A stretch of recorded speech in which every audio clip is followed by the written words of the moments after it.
Hello po, gusto ko lang po magpasalamat sa lahat ng mga taong nagkakamusta sa akin o nangangamusta sa akin after my father passed away. So ito na po, okay lang po ako. At I'm trying to keep myself busy at work. Pero aminin ko na when I get home, lalo na sa Midway house ko dito sa Manila, nalulungkot ako. And I remembered na I have this journal from Joyful Wellness kung saan isa rin akong contributor. So I decided to dust it off and practically use it. And actually, journaling helps me cope. Sometimes I write letters to my dad as if he will be able to read every word. Kasi sa totoo lang, I'm used to updating him kapag may bago akong mga business deals or anything. Kaya siguro dito ko muna isusulat. And it helped me grieve actively. And it helped me cope. Sa totoo lang, today, 29th of August is his first month in heaven. And I still hope that he is here. Pero siguro ganun talaga ang buhay.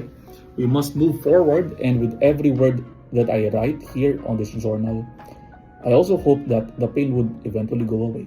Kaya naman kayo rin, kung may pinagdaraanan kayo, try journaling. Wala namang mawawala.